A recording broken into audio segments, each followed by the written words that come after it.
Valeu, meu pastor. Daqui a 5 minutinhos a gente vai iniciaremos esse bate-papo com o maestro Gunnar Silvestre, diretamente de Brasília.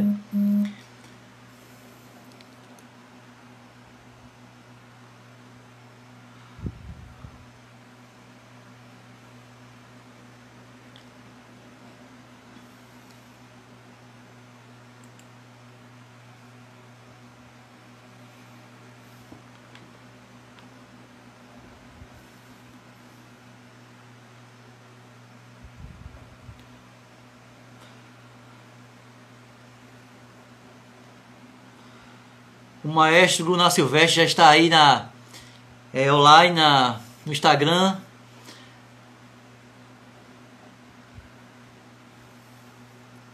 Só esperando ele entrar para a gente bater esse bate-papo gostoso. Um tema muito relevante. Hoje o maestro Gunnar Silvestre, regente coral, orquestra, ele é mestre em regência.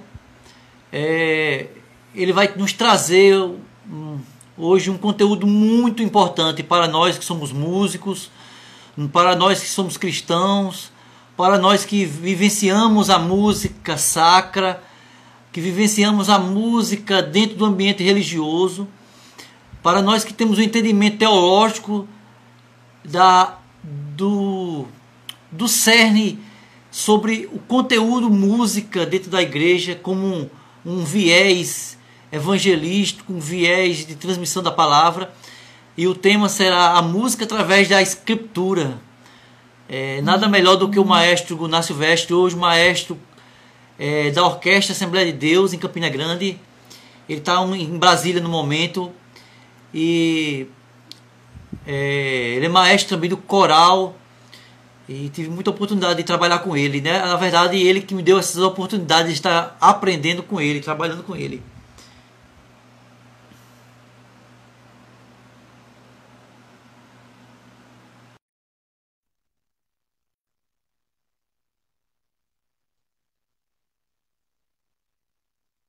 Me deu essas oportunidades de estar aprendendo com ele, trabalhando com ele. E aí, meu maestro, tá tudo certo aí? Tudo bem, tudo bem. Tô tentando botar no computador aqui, mas eu não tô conseguindo, não. Mas o Instagram pelo computador, só se você usar o programa chamado OBS, ele funciona. Se você não Ah, usar, não vai não. então vai Só ser pelo celular. então vai No ser no celular. celular. É, A internet do celular também tá melhor que a do computador aqui. Que no é computador o, eu tô com- usando o Wi-Fi. o computador é só o OBS, o programa OBS ele funcionaria. Eu já Então tentei peraí que fazer eu isso vou também. sair daqui. Eu vou sair daqui para não ficar em um monte de coisa ao mesmo tempo. Pode ficar à Pronto. vontade. Por enquanto eu estou passando aqui os informes aqui, falando o mínimo sobre você, né? Aí Misericórdia. Derek está conosco aí, já está dando essa honra para nos assistir aqui nesta noite, juntamente com o reverendo Erivan Gomes, a missionária. Derek foi meu pianista, tocou comigo lá na Câmara dos Vereadores aqui em Queimadas, com o coral da igreja. Derek me deu essa honra de tocar comigo piano. Tocou comigo lá na Câmara dos Vereadores aqui. Derek toca tudo, meu amigo. Me deu essa honra, Derek. E aí, Gunnar, eu estava falando aqui um pouco sobre você, sobre esse tema tão importante, que é a música através da história da escritura. E, e a gente sabe que através desse tema ele circula uma vertente gigante de informações que são preciosas, mas por falta de conhecimentos, como diz Oséias, falando do livro de Oséias, muitos perecem, né? E ela estava trazendo esse momento introdutório para nós que somos cristãos, para nós que vivenciamos a, o ambiente musical na igreja, o ambiente sacro, o louvor, o ministério de louvor, para nós que buscamos um conhecimento, uma primazia teológica, não, isso é um tema muito importante para as nossas vidas. E eu estou tendo a honra de ter você, todos que estão assistindo aqui nesta noite, estou tendo a honra de ter você. Falei um pouco, o mínimo do seu currículo, né? E falei também da honra que você me deu de muitas vezes, muitas e muitas vezes, poder tocar com você. Eu costumo dizer que quando você me chamava para tocar com você na orquestra e no coral, e com o coral, eu não estava indo para tocar, eu estava indo para ter um masterclass lá. Então, para mim, era um masterclass ali de regência, para mim, era um masterclass de liderança, era um Nossa. masterclass de trabalho individual, com as vozes, com os instrumentos. Uma coisa é você ter a teoria, uma coisa é você ter a oportunidade de ser a prática, né? Então, eu era o momento ali de ser utilizado ali como um instrumento laboratorial. Então, eu só tenho a agradecer a Deus por sua vida, maestro. Assim E, a responsabilidade está aumentando. meu maestro, então, veja só, eu vou deixar você discorrer e eu vou iniciar dizendo o seguinte: o mais básico, para você trazer aos nossos corações o que é mesmo esse ministério da música segundo a Bíblia. Você pode discorrer para mim sobre esse ponto, começando por aí. O A que é o palestra é ministério sua. da, o que é o A ministério da palestra... música através da Bíblia? Então, esse tema é muito instigante. Me interessa muito. Tá me ouvindo bem? Oh, tá ótimo. A imagem, o som tá ótimo. Maravilha, graças a Deus. Então, é um tema que me instiga muito. Trabalhei muito com esse tema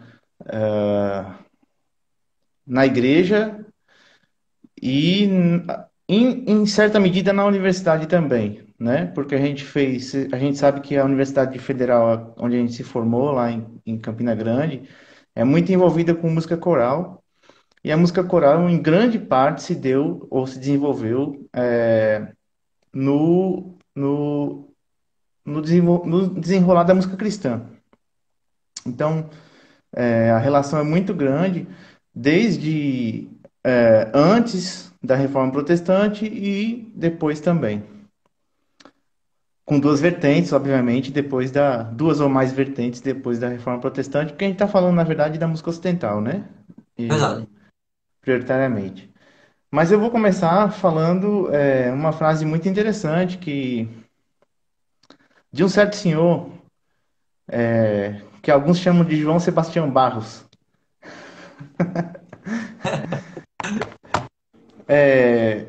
Foi encontrada uma Bíblia dele, né? Ela inclusive está num museu, se não me engano, na Bélgica. E nessa Bíblia ele anotou a seguinte frase: aonde existe música devocional, a graça de Deus está presente. Ou melhor, a graça de Deus está sempre presente. E isso foi republicado, né, numa matéria do The New York Times e depois no Estadão também, falando sobre a religiosidade de Bach, né? Na verdade, eu não queria falar muito da religiosidade de Bach, porque ela existe mesmo, mas É também verdade. do relacionamento espiritual que ele tinha com a música e que prioritariamente ele era cristão músico e não músico cristão. Então, antes de tudo, ele era cristão. E Johann Sebastian Bach, hoje é hoje não, né? Há muitos anos é considerado o maior nome da música ocidental Verdade. no mundo. É um dos compositores, se não o compositor mais gravado e que contribuiu de forma esplêndida para a música, especialmente por ter condensado toda a música da época dele, né, nos seus trabalhos, e ter feito aquela obra magnífica do Cravo Bem Temperado também. E claro, ele era um cristão luterano, muitíssimo compromissado com a palavra e professor de igreja, professor mesmo. Era letrado no Trivium, no Quadrivium, né? Verdade. Que era o estudo da época, e um compositor assim que trabalhava como funcionário público de algumas prefeituras, e especialmente da prefeitura de Leipzig, né, na Alemanha, onde ele escrevia músicas, cantatas quase toda semana, né? Escrevia cantatas toda semana para o culto de domingo, para o culto dominical, sempre baseadas numa escritura bíblica. Então, Bach era muito teólogo, muito teólogo, muito teólogo.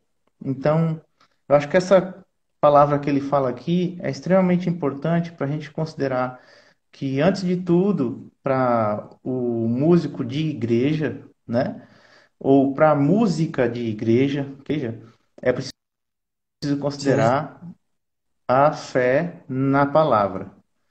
Então, eu queria começar com essa frase, mas eu vou logo para a Bíblia, né? 2 Timóteo capítulo 3 versículo 16, eu vou ler aqui. 2 Timóteo 3:16. Toda escritura divinamente inspirada é proveitosa para ensinar, para redarguir, para corrigir, para instruir em justiça, para que o homem de Deus seja perfeito e perfeitamente instruído para toda boa obra. Eu gosto muito de usar a Bíblia porque eu fui professor de escola dominical e eu falava muito para meus alunos que a Bíblia é o manual de fé e prática cristã, né? Na verdade, para o homem. Eu dizia Verdade. para os meus alunos que a Bíblia é o manual do fabricante. Quando a gente compra um equipamento eletrônico novo, ele vem com um manualzinho, né? Ou pelo menos vem com um software explicando o equipamento, como ele funciona, tudo bonitinho. A Bíblia é o nosso manual do fabricante. Ele fabricou e ele diz como é que vai dar certo e como não vai dar certo também. Então, falando sobre música e sobre o ministério de música, primeiro eu preciso dizer que eu creio na Bíblia do Gênesis ao Apocalipse. É a primeira coisa importante e isso baseia muito do que eu faço com música, porque meu principal trabalho com música é dentro da igreja. Claro, eu sou formado em música, tenho mestrado em música, como você já estava dizendo aí, mas a música que a gente chama de música de amadores, e não de forma pejorativa, né? Esse termo é usado de forma pejorativa, mas ele não é para ser pejorativo, né? Na verdade, a música do amador, ela precisa ser um tanto mais cuidadosa do que a do profissional, né? E Verdade. aí, a exigência precisa ser um pouco maior, né? Alguns professores de música fazem isso, inclusive, né? A gente já ouviu isso de alguns músicos, alunos iniciantes em escolas de música, falando, não, toca onde? Toca na igreja e você toca desse jeito pro seu Deus aí, né? Porque para Deus o critério de perfeição está muito superior ao nosso critério falho humano, né? Então, eu tocar um concerto para agradar os ouvidos dos espectadores, receber as palmas, né? E o dinheiro do cachê é uma coisa. Eu tocar na igreja para adorar a Deus é um negócio assim um pouco diferente. E infelizmente, claro, a gente não tem essa vida como profissão dentro da igreja ou na maioria das igrejas, né? Porque é um encargo muito grande também para a instituição igreja, né? Algumas igrejas têm, claro, o cuidado especial, carinhoso e até respeitoso e zeloso, diria, de sustentar alguns dos seus músicos, geralmente o ministro de música, geralmente o principal regente da igreja, ou o diretor de música da igreja e tal.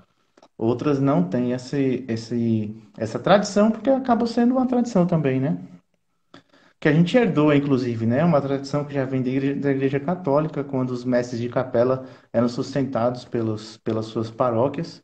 E depois, quando o protestantismo chegou, a gente mudou de nome, né?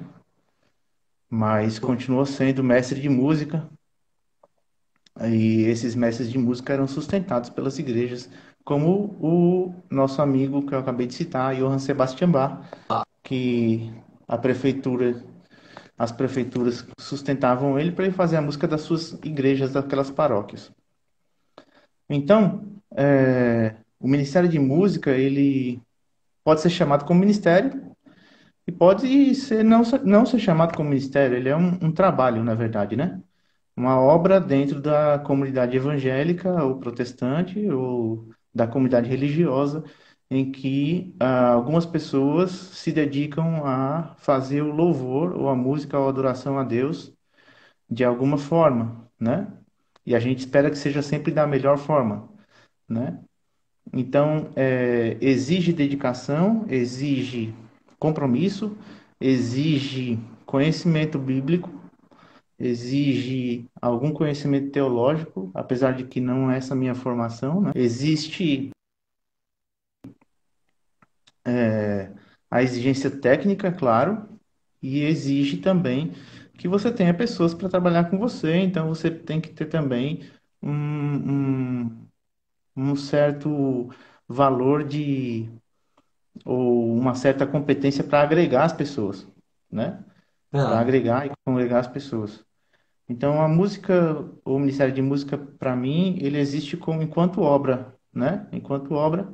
E se a gente for comparar com esse nome que eu citei, ele era um evangelista, né? Para mim, Bach era um evangelista que a todo domingo trazia um novo sermão cantado. E é para isso que a música foi usada dentro da igreja protestante, né? Na igreja católica, apostólica romana, ou até na outra vertente da Igreja Católica, né? A música foi sempre feita na linguagem do latim e a missa também era toda em latim. Inclusive, muitos compositores depois viram um gênero musical, a missa, né? Então, muitos compositores escreveram a missa sempre em latim, com exceção de um, é claro, né? Com exceção de outro protestante que se chama a missa, o Requiem protestante, né? E, inclusive uma missa de Requiem, né? Uma missa Verdade. de Requiem, que é uma missa fúnebre, o Requiem protestante de Brahms, que não é uma missa para o morto, né? Como para o de cujos, né? Mas é uma missa para aqueles que ficam. Então,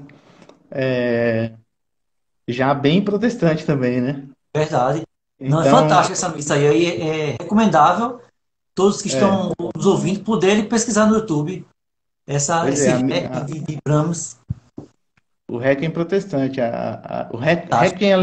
Requiem alemão, que inclusive tem a característica da música protestante alemã, que começou a escrever, se fazer na igreja, na língua vernácula, né? Ela era inteligível, as pessoas escutavam o que se cantava na sua própria língua. O Requiem alemão é em alemão, não é em latim.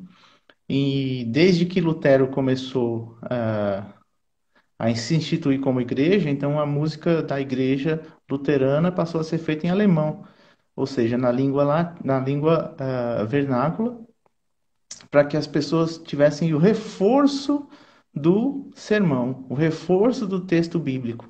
Então, necessariamente, o compositor tinha que ter conhecimento teológico. Com Isso certeza. acaba se aplicando aos músicos de igreja hoje, porque a gente toca e canta dentro da igreja, e a gente tem que saber escolher repertório, porque a gente está fazendo o nosso trabalho em honra a Deus, louvando a Deus, prestando adoração, então não dá para ser feito de qualquer forma. Aí muitos critérios precisam ser é, cuidadosos, quase ambíguo isso que eu falei, né? A gente tem que ser cuidadoso com muitos critérios para escolher o nosso repertório e para escolher como a gente toca dentro da igreja, e muitas vezes a gente descuida disso, a gente tem visto esse descuido, né, em relação ao que você chamou de ministério de É, música, que algumas igrejas chamam de ministério, outras chamam de departamento, grupos, departamentos, diretorias. A música de igreja tem que ser feita com cuidado.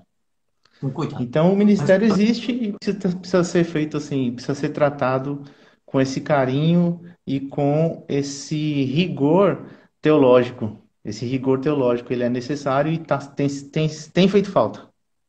verdade. É interessante porque quando a gente pega a música nas escrituras, na escritura, né? É,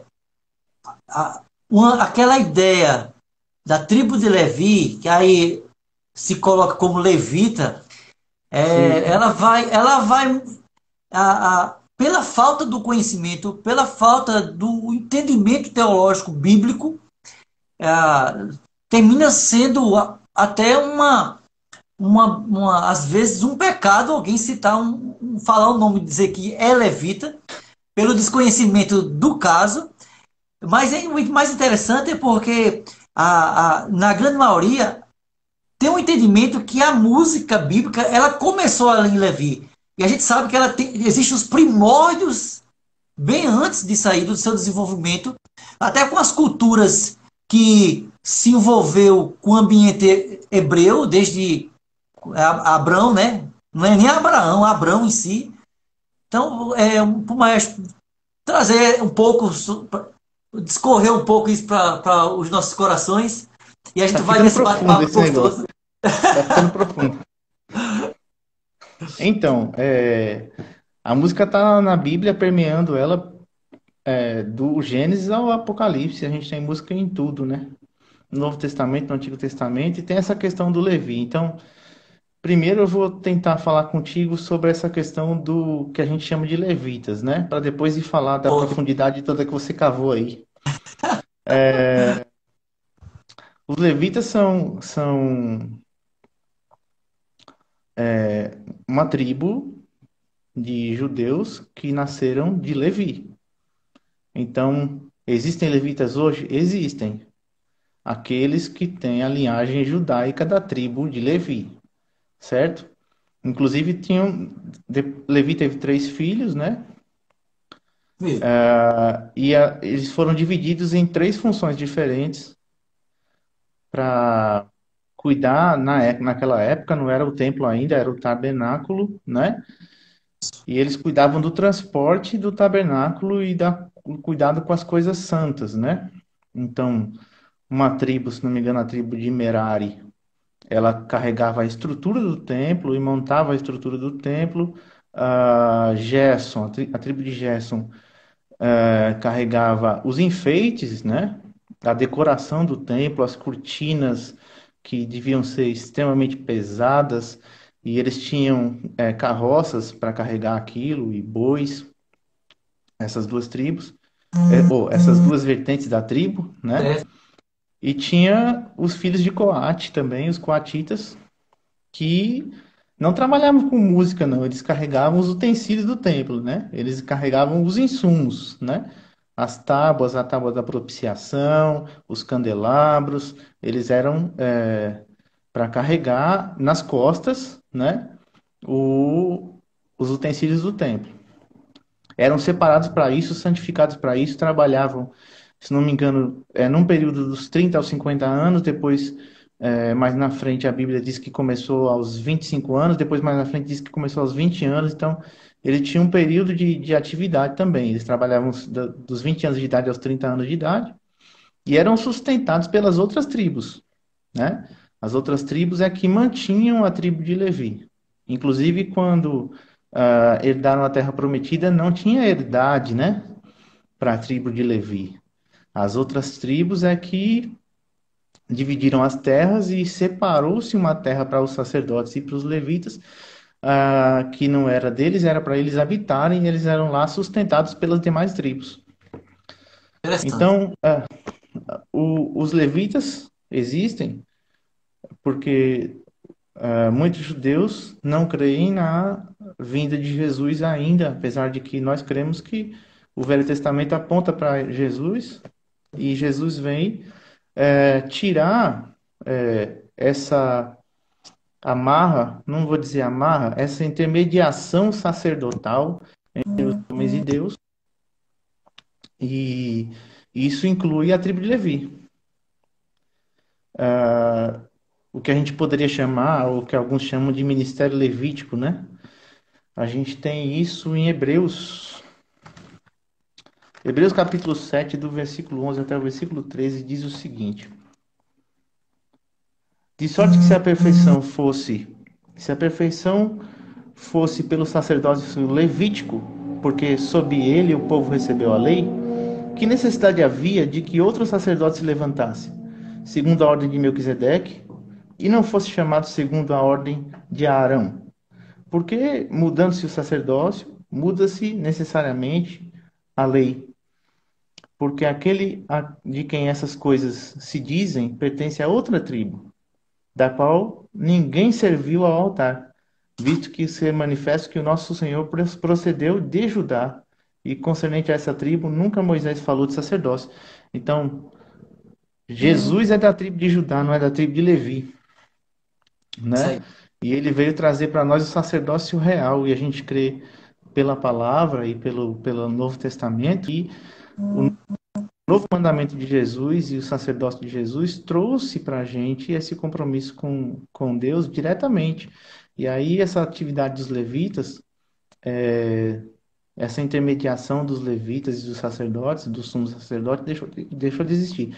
Claro que existe o trabalho de música na igreja e existe o trabalho de assistência da igreja, que era o trabalho dos levitas. Hoje a gente tem diáconos para isso, a gente tem corpo de obreiros para isso, né? E a gente tem os músicos também para isso, né? Mas a gente tem que ter em mente que o serviço do levita não era necessariamente tocar, era também, né? Não era Era necessariamente fazer uma, música, era também é uma de tantas as funções que o levita tinha, né?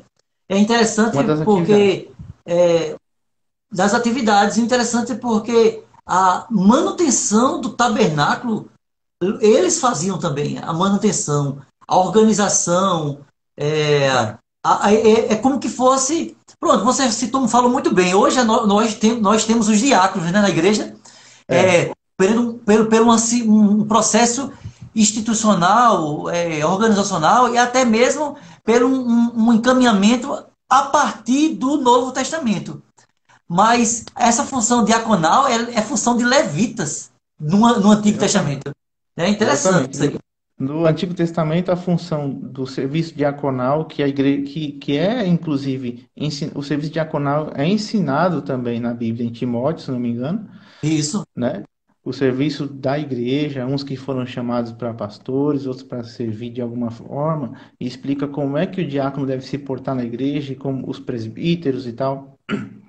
E isso é bíblico também, e é o serviço de igreja, né? É a pessoa que serve o pão, é a pessoa que cuida da manutenção, é que troca a lâmpada, é que arruma a porta, é que conserta uma água que está com problema, é que conserta um problema, é que resolve a segurança de alguma forma. Então, eles eram os guardas do templo, os levitas. Eles guardavam o templo em tudo, não só na questão de segurança, na questão de segurança, na questão de limpeza, na questão de manutenção, na questão de resguardar o material do templo. Então, a música era uma das atividades deles, mas não era a única. E se a gente for falar de música na Bíblia, o maior compositor que a gente tem na Bíblia, ele não era levita, né? Os salmos quase todos foram escritos por um é, filho da tribo de Judá, que era o rei Davi. Interessante. Então, e que eram cantados nos cultos. As composições de Davi, que não era levita, eram cantadas, né? Quantas vezes a gente vê citação dos Salmos em outros livros, lá nas crônicas, né? Eles Muito adorando no templo. Como, por verdade. exemplo, primeira Crônicas 16, depois Segunda Crônicas 5, que fala muito a respeito da música do templo. Como era feita a música do templo, que os sacerdotes tocavam trombeta, né? Os É isso. levitas não tocavam trombeta, as trombetas quem tocava eram os sacerdotes, que eram levitas, né? Mas não faziam mais o serviço dos levitas, né? Eles passaram ao sacerdócio, então eles faziam um serviço diferente, que era o sacrifício, né? Então a oferta para Deus e tocavam as trombetas, enquanto os levitas tocavam tambores, símbolos, sonantes e altissonantes, E liras, alaúdes, adufes, né? Então ele tinha esse trabalho todo do levita e do sacerdote, claro. Mas a gente não está mais falando da tribo de Levi hoje, né? A tribo de Levi existe lá em Israel, ou aqueles descendentes de Israel que estão espalhados pelo mundo e que vieram da tribo de Levi são levitas, né? Aquele é cara muito que toca na igreja para adorar a Deus, ele não é levita, ele é um músico, né? Ele está ali para adorar a Deus e trabalha com esse que a gente pode chamar de ministério de música, né? mas ele trabalha com louvor, com adoração, que pode ser através de música e não também, né? Louvor e adoração não é música. Música é Zé, uma forma de louvor e adoração. não entrando em outro assunto, mas é um comparativo, isso é a mesma coisa quando a gente escuta hoje sobre apóstolo fulano, apóstolo ciclano, que remete a uma coisa que não cabe Que não mais existe hoje para o mais. É, ambiente, né? Não existe mais, ficou ali dos 12, né? Então, os 12 é uma apóstolos isso, tiveram a oportunidade de ver Jesus, né? de ver Jesus.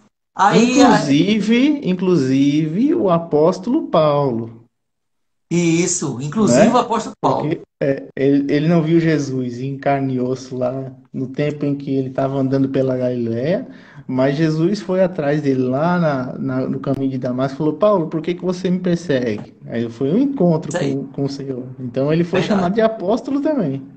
verdade. É o 13º apóstolo, e só, né? Exatamente, É exatamente. interessante, viu? Aí, maestro, poderia, existe ou haveria essa possibilidade de haver uma diferença da música do Antigo Testamento com a música do Novo Testamento? Ou não? A ideia, ela prossegue, sempre prosseguiu do Antigo para o Novo com o mesmo formato, com a mesma visão, ou houve alguma mudança? Porque a gente sabe que desses processos testamentários para hoje, a gente vê o tão grande mudança, né? Mas de um processo testamentário para outro, existiu uma mudança ou ela discorreu dentro dos conformes? A gente percebe uma mudança sim, mas eu vou falar de outra pergunta que você fez e eu não respondi, que era Primórdios? os primórdios, né? Sim, Como eu creio na Bíblia toda, então os primórdios são muito primórdios mesmo. E eu vou dizer que na Bíblia está escrito a música antes do Gênesis, né? A gente sabe que o primeiro livro escrito na Bíblia não é Gênesis, é Jó, né? O primeiro livro escrito é Jó. E aí, Jó faz aquele. Ele é tentado pelo diabo, como está escrito lá na Bíblia, e Jó sofre as investidas do diabo na vida dele para provar se ele era ou não devoto mesmo a Deus, né? E aí os amigos dele começam a questionar a situação dele e ele mesmo começa a questionar a Deus. E lá na frente, Jó começa a receber a resposta de Deus em Jó capítulo 38, né? E Deus fala assim: onde você estava, né? Quando eu criei o mundo, quando eu botei os fundamentos da terra, onde você estava, né? Na manhã da criação, olha só que interessante. Na manhã da criação, quando as duas estrelas da alva juntamente cantavam, onde é que você estava? eita, Ora, fantástico, se as duas estrelas da alva cantavam na manhã da criação, a música já existia de antes, verdade. né? Antes do mundo ter seus alicerces fundados por Deus, a música já existia no céu, né? Outro exemplo importantíssimo e marcante é aquela visita que os pastores receberam quando o nascimento de Jesus, né? Jesus nasceu em Também, Belém e os pastores estavam olhando as estrelas e falando sobre a espera do Messias, e os anjos apareceram no céu cantando louvores e hosanas a Deus. Então, isso já está escrito né? E transcende o que a gente conhece de música aqui, né? Porque eu acho que nunca se ouviu uma melodia tão rica e tão maravilhosa como aquela que se cantou naquele dia, né? No dia do nascimento do nosso Cristo, né? O dia do nascimento mais especial que a gente comemora até hoje, há 2000 anos e um pouquinho mais, que é o nascimento de Jesus. Então, aquela música divina que foi feita para o Senhor e que dizia Hosana, glória a Deus nas alturas, aquela nunca mais se ouviu, né? não, E e nós estamos esperando um soar de uma melodia que nós não temos a noção como é que vai ser, mas sabemos a imensidão desse soar melódico que nós iremos ouvir que quando Cristo vir nos buscar, né? é, é. Que A Bíblia é o fala, soar das trombetas. a Eu Bíblia sei que fala vai disso também. Fala A que as gente tá nessa trombetas expectativa, soarão. né?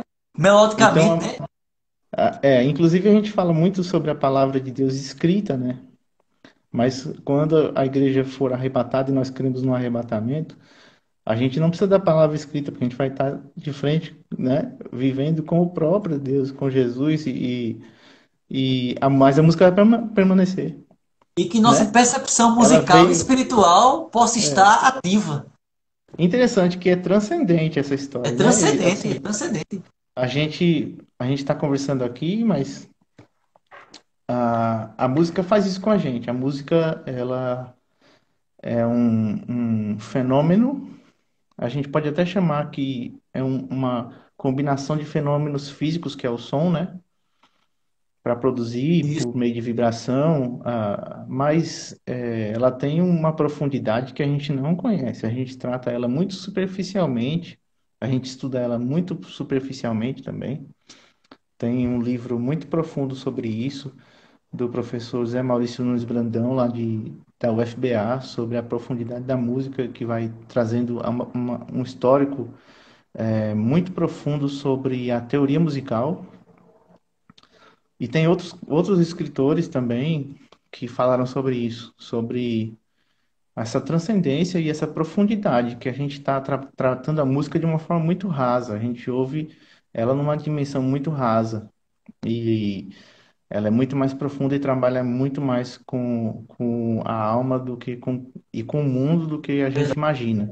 O professor Lindo de Tombeira trabalhava muito esse viés da transcendência musical, né? Se a gente for falar, se a gente for ir para os filósofos gregos, né, como Boécios, Pitágoras e tal, Isso, lá já era tratada a música com muita profundidade, né? E era uma matéria de estudo muito importante sobre verdade. a harmonia das coisas, né? A gente chama, como é que é? Teoria das esferas, né? Que falava da harmonia do corpo humano por meio da música, a harmonia do tempo, a harmonia do espaço, a harmonia do universo. Tudo por conta da música que Interessante. tratava disso. Então a música é muito profunda. Hoje a gente tem. Eu li, claro que eu me preparei, né? Eu li uns artigos ontem Você muito. vive preparado. Você não se Eu, preparou, eu, eu você li vive. um artigo muito interessante ontem de uma mestre em música, ela, como é, Lígia Moreno, mestre em música aqui pela UNB, em Brasília. Que o trabalho dela é exatamente isso, a transcendência na performance musical, né? Ela entrevistou dois pianistas de renome internacional brasileiros. Se não me engano, eles nem moram aqui mais.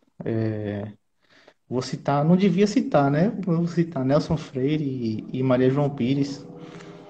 E na entrevista que ela fez com eles sobre essa questão subjetiva da transcendência musical, eles falam exatamente isso, que a música é quando você desaparece.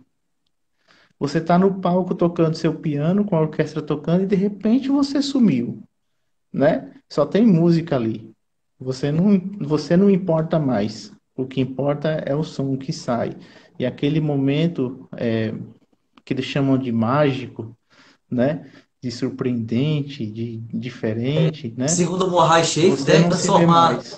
Transformar numa paisagem sonora, um É ambiente. interessante, porque a Bíblia a Bíblia ensina muito isso pra gente, né? Para nós Verdade. cristãos. O importa é que ele cresça e que eu diminua, E é né? muito bom. Eu pensei nesse texto Eu, agora. Muito, eu muito, muito. preciso sumir para que ele apareça. E se ele aparece, tá tudo certo. Se eu Tá tô tudo certo. aparecendo é porque não tá bom. Não tá bom. Entende? E a música de igreja, às vezes, falta isso. Às vezes a gente tem, não só dentro da igreja, fora da igreja também, na música profissional, muito exibicionismo para pouca música, né? Eu posso tocar muito bem meu instrumento, ser um exímio instrumentista, um virtuose, e não ser musical, né? Eu ter Verdade. muita técnica e pouca expressividade. Então, quando eu abro mão da expressividade em conta da, da qualidade mecânica, eu abro mão do que é música também. Então, na Bíblia a gente tem música desde sempre. Antes da Bíblia, depois da Bíblia, sobrenatural e física também. Aí, sua outra pergunta eu já esqueci. É a diferença do antigo do Antigo Testamento para o Novo Testamento, se houve Sim, existe, mudança existe. do ambiente musical, de um para outro. É claro, a música antes do Novo Testamento ela era feita, claro, a música sempre foi feita dentro da igreja e fora da igreja, né? A música sacra e secular, né? Havia a música para diversão também, né? A Bíblia ensina que divertir é importante, né? O sábio já dizia lá, o Salomão já falava, vixe, só para o tolo é que a diversão não é importante, para o sábio é. Então tinha também, né? Mas a música de igreja antes do Novo Testamento ela era feita pelo sacerdócio, pelos levitas exclusivamente. Tanto quando eles foram cercar Jericó para derrubar os muros de Jericó, por ordem de Deus, né? Os sacerdotes foram na frente tocando as trombetas, e quando os levitas tocaram, os muralhas caíram. E a gente vê também todos os relatos sobre a inauguração do Templo de Salomão, ou os cultos nos tabernáculos, quando a Arca de Deus chegou, a Arca da Aliança, em que a música era feita pelos levitas e pelos sacerdotes, né? A partir do Novo Testamento, a gente já vê relatos da igreja cantando, né? Da membresia cantando, daqueles que criam no Jesus que veio, né? E que morreu na cruz, e que ressuscitou ao terceiro dia. Eles eram congregados e cantavam hinos de louvor, eles mesmos, sem a intermediação dos sacerdotes, né? Como Paulo e Silas na prisão, cantando hinos de louvor, né? Então eles Foi. se reúnem, e a Bíblia própria ensina, né? Que vocês se reúnam, Paulo ensina, né? Cantem hinos, cânticos espirituais. Então, adorar a Deus com o canto passou a ser congregacional. E hoje a gente foge um pouco disso, quando deveríamos nos apegar, né?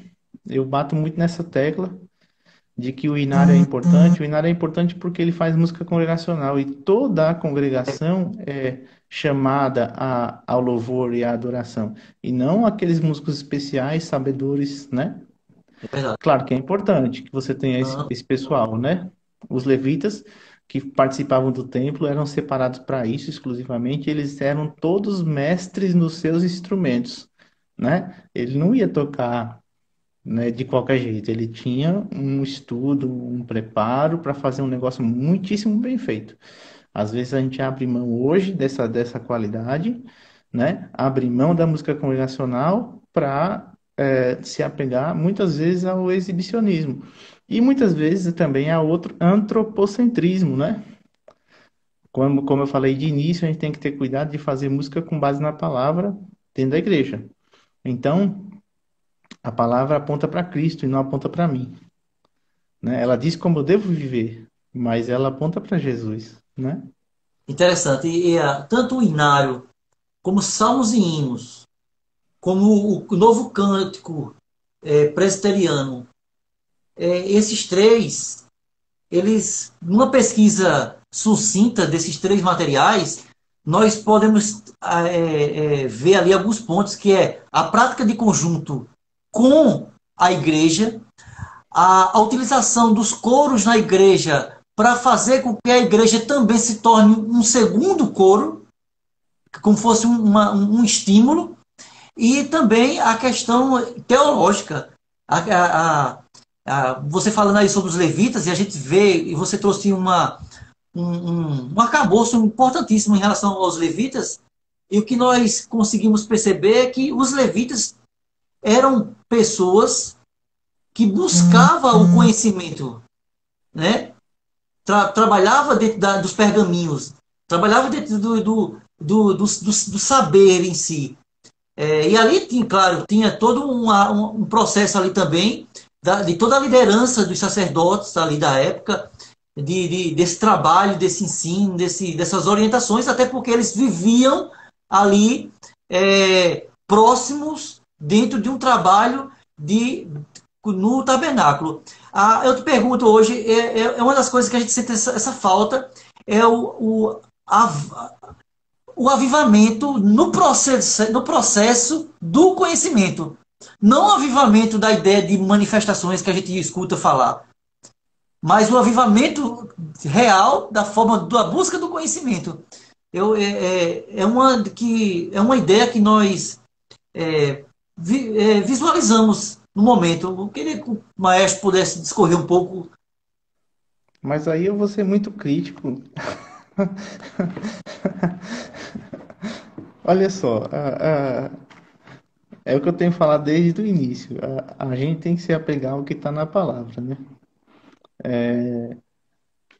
Enquanto músicos de igreja e fazendo música na igreja, a gente tem que se apegar a fazer a música que está na palavra. Mas a gente não escolhe nem as letras, né? Muitas vezes a gente usa umas letras aí que não tem nada a ver com o que o protestantismo prega, né? Então, é importante. O inário é importante, a manutenção dos inários, o culto, o estudo, a preparação, tudo isso é importante. Não dá para cantar o inário de qualquer jeito também, né? A música congregacional, ela foi feita para uma comunidade que não era brasileira. Ela foi feita para uma comunidade alemã, inglesa, por vezes americana, né?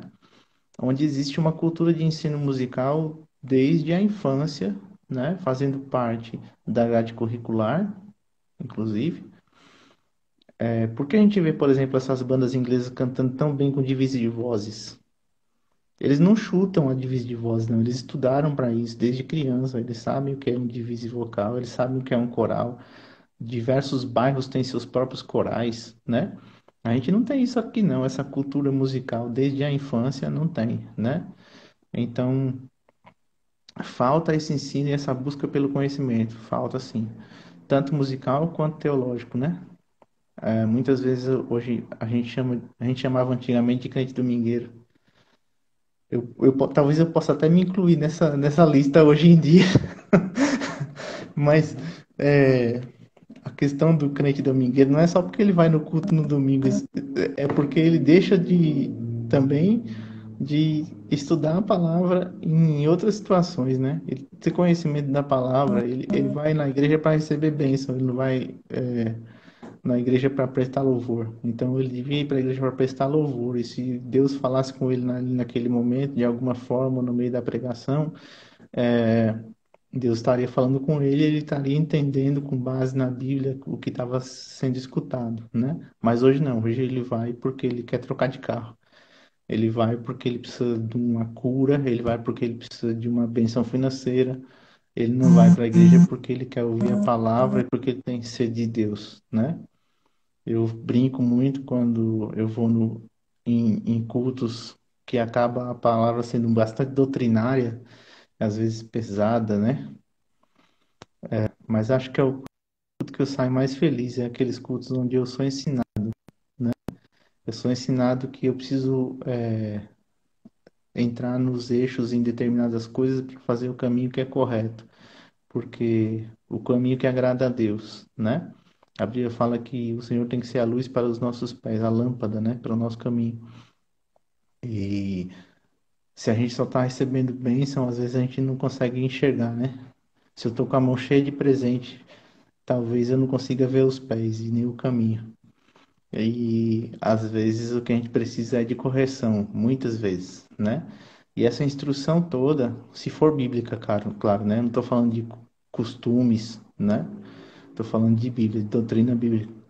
A doutrina bíblica é importante para a vida do cristão, para ele se manter cristão e para ele resplandecer a vida de Cristo onde ele passa.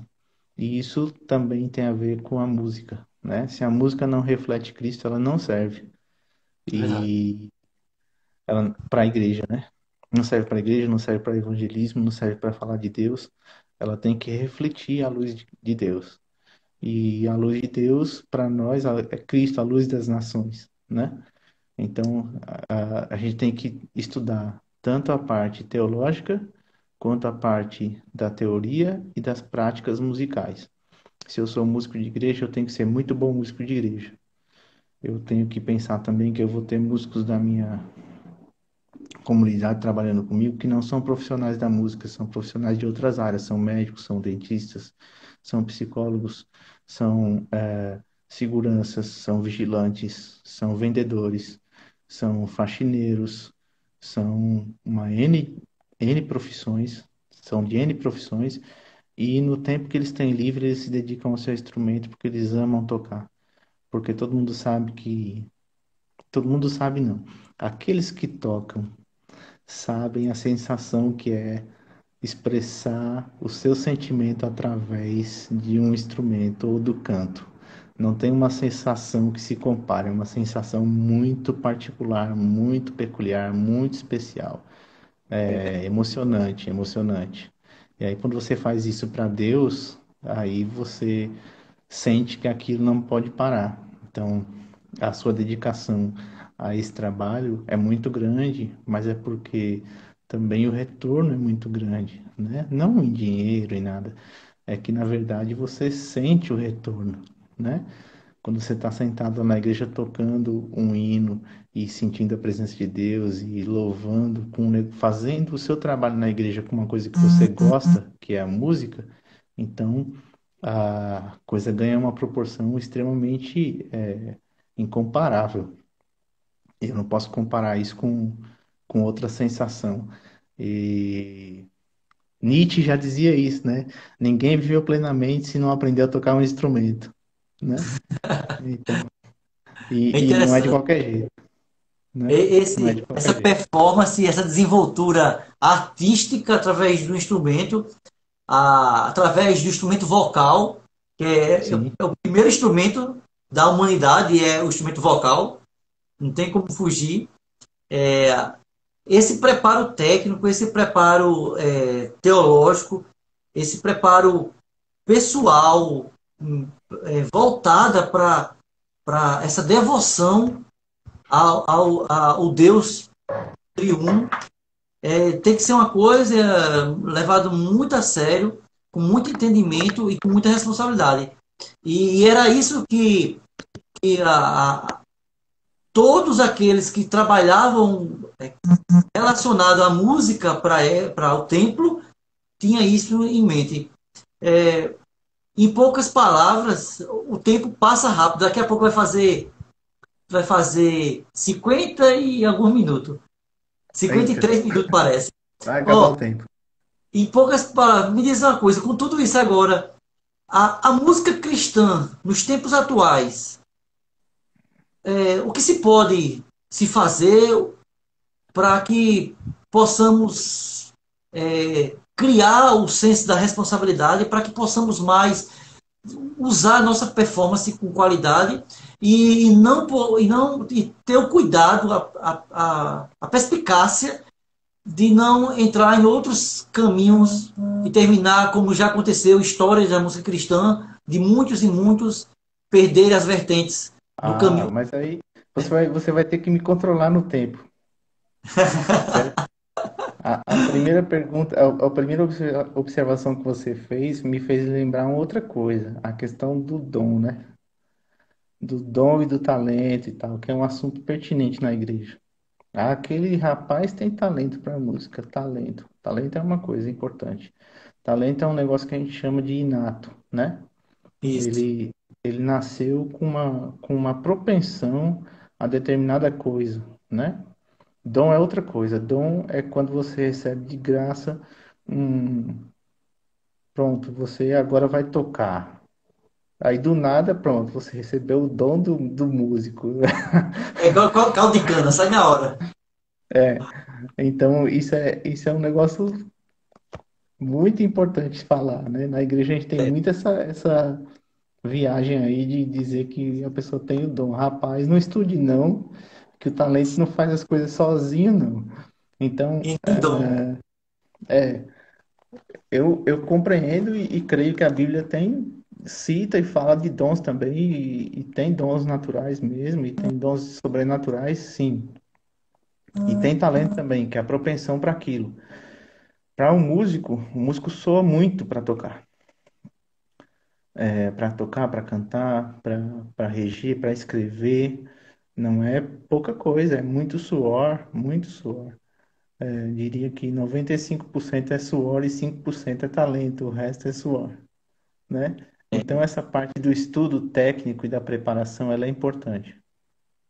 Eu não louvo bem, eu não toco bem, eu não expresso bem meus sentimentos musicalmente com o meu talento, se para usar aquele talento eu não preparei a parte técnica, né? Eu falo quase todo ensaio, você já deve ter visto eu falar isso, que o músico é um atleta de pequenos músculos. Um atleta halterofilista, se ele não estiver treinando, ele murcha, né?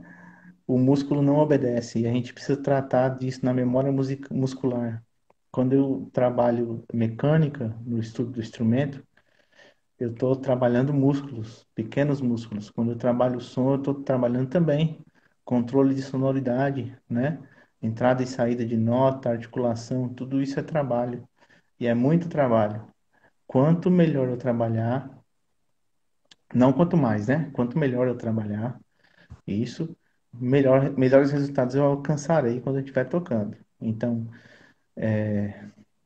tem até uns estudos aí, umas aulas para improviso e tal.